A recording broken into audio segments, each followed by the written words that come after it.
tidak ada alam, yang ada hanya Allah, Sang Pencipta. Alam ini dianggap semu dalam bab ahadiyah tersebut. Meskipun di alam sadar kita mengatakan kita ini ada, Allah ada, dan wujud kita real, wujud Allah lebih real.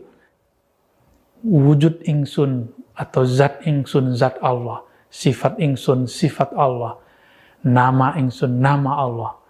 Ini kalam tidak boleh dilafazkan kecuali orang sedang mabuk. Orang mabuk tidak dikenakan hukum syariat karena dia mabuk sampai kesadaran dia kembali. Tapi beberapa orang-orang yang melanggar kaedah ini, melanggar dharma, kaedah seorang pezikir perindu kepada Allah, dia membacanya sebelum dosis itu dibolehkan kepadanya.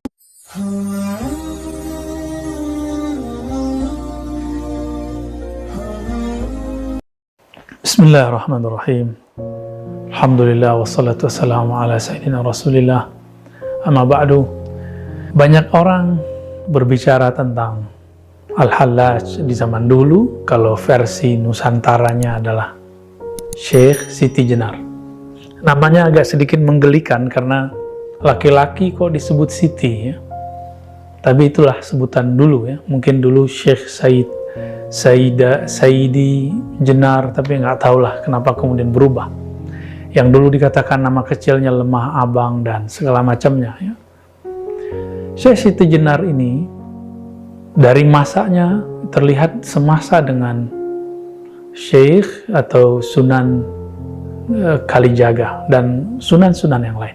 Jika di kalangan pembela syariat yang zahir itu muncullah sosok Sunan Kalijaga, maka dari bab hakikat muncullah Syekh Siti Jenar. Ya, kalau boleh kita sebut, jika ulama pewaris para nabi, lalu ulama mewariskan ilmunya lagi. Pewaris Imam Abu Yazid, pewaris Imam Junaid, pewaris Hallaj, itu ada semua di zaman berikut, termasuk zaman kita. Di zaman terdahulu, pewaris Junaid al-Baghdadi itulah Sunan Kalijaga, pewaris secara kerohanian. Adapun pewaris kerohanian Al-Hallaj, itulah Syekh Siti Jenar. Sejarah pun berulang, karena cip takdirnya sangat-sangat sama, hanya formulasinya yang berbeda. Kemudian muncullah kalam-kalam yang menunjukkan kalam-kalam mabuk bertuhan, mabuk cinta kepada Allah, mabuk dalam keahadihan Allah, keesaan Allah Subhanahu wa Ta'ala. Teman-teman, kan Allah dalam bab akidah, alam semesta ini disebut mungkinul wujud, wujudnya mungkin, dan dia ada, hanya ada karena diadakan oleh Allah, yang disebut wajibul wujud, yang niscaya keberadaannya pasti ada. Maka semua selain itu menjadi diadakan karena dia. Maka yang benar-benar ada hanyalah Allah. Inilah yang disebut oleh pendahulu imam wujudiyah, namanya Imam Ibn Arabi dengan al-wujud al-mutlaq. Al-wujud al-mutlaq ini, jika seseorang memahaminya dengan jalur kerohanian seperti Al-Hallaj dan Syekh Siti Jenar, maka yang terjadi, tidak ada kata aku, tidak ada alam, yang ada hanya Allah, Sang Pencipta. Alam ini dianggap semu dalam bab ahadiyah tersebut. Meskipun di alam sadar kita mengatakan kita ini ada, Allah ada, dan wujud kita real, wujud Allah lebih real. Tapi oleh mereka yang sedang mabuk cinta dalam ahadiyah keesaan Allah, hanya Allah semata. Mirip-mirip seorang yang kasmaran, dia hanya melihat kekasihnya saja yang paling cantik, paling indah, paling gagah.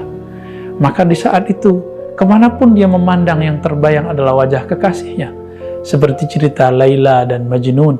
Majnun memandang tembok pun yang muncul wajah Laila, apalagi melihat siapapun. Sahabat yang melakukan Allah, Syekh Siti Jenar, kemudian sebagaimana Al-Hallaj mengatakan hal yang mirip.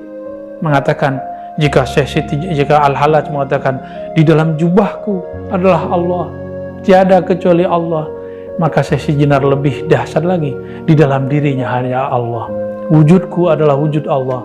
Itulah Syekh Siti Jenar. Inilah cerita awal kenapa muncul satu zikir, satu wirid yang disalahgunakan oleh orang kebatinan. wujud ingsun atau zat ingsun zat Allah, sifat ingsun sifat Allah, nama ingsun nama Allah.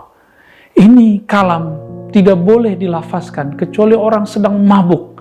Orang mabuk tidak dikenakan hukum syariat karena dia mabuk sampai kesadaran dia kembali. Tapi beberapa orang-orang yang melanggar kaedah ini, melanggar dharma, kaedah seorang pezikir perindu kepada Allah, dia membacanya sebelum dosis itu dibolehkan kepadanya. Maka yang terjadi, muncullah kelompok wujudiyah. Di tahun 1400-an, 1500-an, 1600-an, 1700-an, itu kemudian terjadi pergolakan dahsyat di Nusantara. Maka muncul nanti ada Hamzah Fansuri, Syamsuddin Sumatrani, kemudian juga Nuruddin Araniri, semuanya berbicara itu. Dan puncaknya itulah Syekh Siti Jenar. Apakah kemudian Sunan Kalijaga mengkafirkannya? Kita belum menemukan satu nas, satu teks, satu riwayat dalam kitab-kitab baik yang berbahasa Pegon ataupun bahasa yang aksaranya Hanacaraka yang sampai kepada kita bahwa Sunan Kalijaga mengkafirkannya. Tidak, tapi seperti dulu Imam Al-Junaid mengatakan kepada Hallaj, wahai Hallaj ya Aba Mansur, la yaqta'uka ila dam, tidak ada yang bisa menghentikanmu wahai Hallaj kecuali hukum pancung, yaitu darah yang diteteskan. Dan itu sangat mengerikan sekali. Ajaran ini belakangan dibahasakan secara lokal, disebut dengan Ahadiyah itu manunggaling. Manunggaling keesaan Allah, kesatuan Allah. Ya. Tidak ada yang bersatu, hamba tidak bersatu dengan Allah. Kenapa? Hamba dianggap tidak ada. Maka manunggaling jangan diartikan Syekh Siti Jenar bersatu dengan Allah. Kenapa? Yang wujud cuma Allah. Syekh Siti Jenar hanya bayang-bayang. Tapi orang-orang yang kemudian lancang menerjemahkan ajaran Syekh Siti Jenar, kemudian mengatakan Syekh Siti Jenar mengajarkan persatuan dengan Allah. Wallahi iyyakum bihi. Syekh Siti Jenar Al-Hallaj tidak pernah mengatakan itu. Tapi mereka sedang mabuk dan mereka mengatakan hanya ada wujud tunggal. Itulah manunggaling. Kaulo Gusti, ketika mereka merasakan bahwa diri mereka tiada di hadapan Allah, seperti seorang guru tidak memandang dirinya punya derajat keilmuan di hadapan gurunya. Kenapa seorang Syekh Siti Jenar tidak boleh merasakan dirinya tiada di hadapan Ilahi?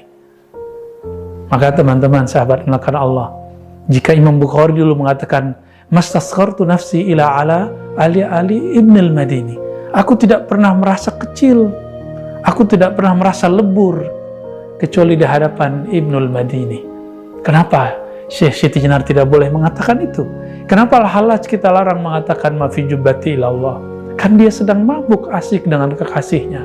Kita belum sampai kepada kerinduan itu. Kenapa kita salahkan orang yang merindu? Maka sahabat-sahabat yang memuliakan Allah, mari berhusnuzan. Apa yang terjadi di zaman mereka itu sunatullah. Secara hukum fikih, betul, pelakunya harus ditanya, dieksekusi. Jika terbukti kemudian ada hal yang berbahaya, mungkin seorang hakim qadhi mengatakan kamu dipenggal. Tapi sekarang ilmu itu sudah dibuka. Apakah kita masih salah faham lagi? Maka benarlah Imam Ghazali. Beliau mengatakan, seandainya saya jadi hakimnya di zaman Hallaj, saya akan selamatkan Al-Hallaj, saya akan bebaskan Al-Hallaj. Maka kami pun jika pantas mengatakan itu, akan mengatakan yang sama. Jika di zaman itu kami menjadi hakimnya, tentu kita akan memaklumi Al-Hallaj, memaklumi Syekh Siti Jenar. Tentu kita tidak pantas tentunya mengatakan hal itu, hanya Allah lah yang memantaskan kita. Wassalamualaikum warahmatullahi wabarakatuh.